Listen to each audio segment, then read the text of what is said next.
हमारा देश भारत फेल हो रहा है।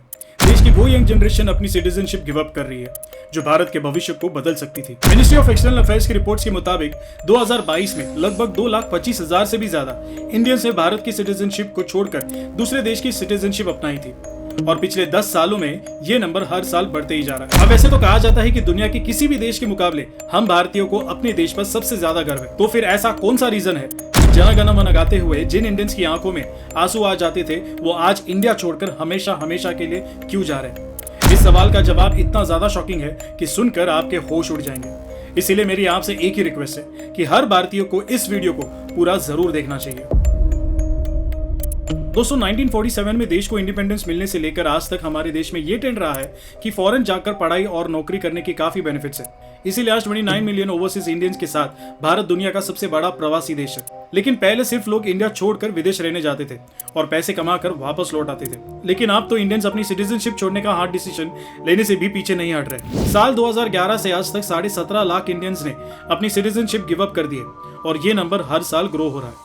जैसे कि 2018 में 1,34,000 इंडियंस ने अपनी सिटीजनशिप रिनाउंस की, 2019 में 1,44,000, 2020 में कोविड की वजह से ये नंबर कम होकर 85,000 तक पहुंचा, फिर 2021 में 1,63,000, 2022 में 2,25,000 और 2023 में जून तक 87,000 भारतीयों ने अपनी सिटीजनशिप छोड़ दी है। और जब आप इसे एक ग्राफ में प्लॉट करके देखोगे तो एक शॉकिंग पॉइंट दिखेगा कि इन नंबर्स की ग्रोथ काफी ज्यादा है, जो भारत सरकार के लिए चिंता का विषय है। अब सवाल आता है कि इतने सारे भारतीय जा कहां रहे? तो OECD यानी organisation for economic cooperation and development एक ऐसा क्लब है जिसमें 38 रिच कंट्री शामिल है, जिनमें US, France, Canada, Germany, Italy, Australia और फिनलैंड जैसी कंट्री शामिल है। और ज्यादातर इंडियंस इन्हीं कंट्रीज की सिटीजनशिप ले रहे हैं। जैसे कि 2021 में 1,33,000 इंडियंस ने OECD कंट्रीज की सिटीजनशिप एक्वायर की, जिसमें से 56,000 अमेरिकन, 24,000 ऑस्ट्रेलियन और 21,000 कैनेडियन सिटीजन्स बने। यहाँ तक कि पिछले कुछ सालों में इंडियन और कनाडा के बीच डिप्लोमेटिक टेंशंस भी चल रहे हैं,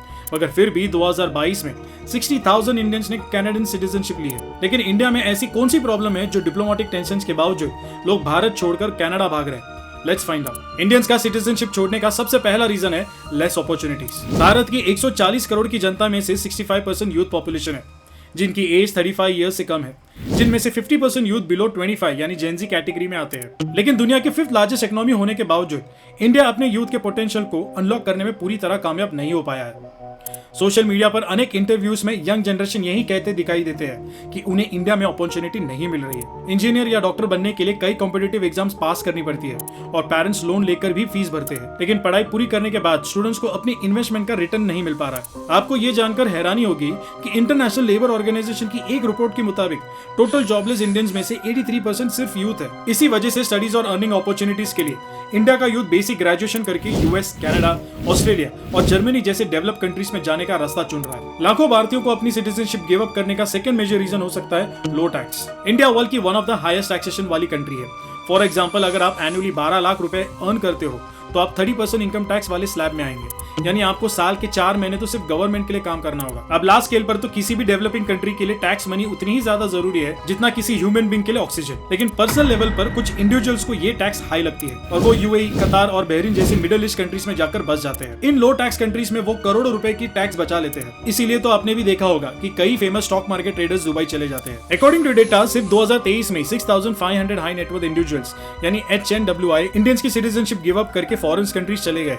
हालांकि परफेक्ट नंबर आना बाकी है, लेकिन यहाँ ये बात तो क्लियर हो जाती है कि इसी से इंडिया का पैसा बाहर जा रहा है और कंट्री को बड़ा इकोनॉमिक लॉस हो रहा है। वही पॉलिटिकल स्टेबिलिटी भी एक इंपॉर्टेंट रीजन हो सकता है, क्योंकि इंडिया की पॉलिटिकल कंडीशन तो आप देख ही सकते हैं, जिससे यंग जनरेशन में गुस्सा भरा हुआ है। इसके अलावा पोल्यूशन भी एक फैक्टर है, क्योंकि इंडिया में पोल्यूशन लेवल्स फिर से स्पाइक कर रहे हैं, जबकि कुछ इंडियंस अपनी सिटीजनशिप छोड़ने का रीजन पासपोर्ट वीकनेस भी बताती है। जी हाँ, भले ही इंडिया डेवलप हो रहा है, लेकिन वर्ल्ड्स मोस्ट पावरफुल पासपोर्ट्स की लिस्ट में इंडिया 85th पोजीशन पर आता है। इंडियन पासपोर्ट को इसी वीकनेस की वजह से सिटीजन्स को काफी कंट्रीज में जल्दी एंट्री नहीं मिल पाती और जिन्हें ट्रैवलिंग करनी होती है वो अपने पासपोर्ट को पावरफुल बनाने के चक्कर में भी टॉप कंट्रीज की सिटीजनशिप ले लेते हैं।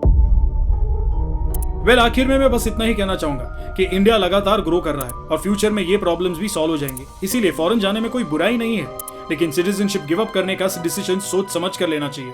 तो क्या वाकई में यूथ के लिए अब्रॉड में इंडिया से ज्यादा अपॉर्चुनिटीज है या नहीं? इस बारे में अपना ओपिनियन मुझे कमेंट्स में बताइए। वीडियो इन्फॉर्मेटिव लगी हो तो इसे लाइक और शेयर करके मुझे सपोर्ट कीजिए और ऐसे ही आई ओपनिंग वीडियोस के लिए मेरे चैनल को सब्सक्राइब करके बेल आइकन को जरूर प्रेस कर दीजिए। मिलते हैं अगले वीडियो में, तब तक के लिए धन्यवाद। जय हिंद।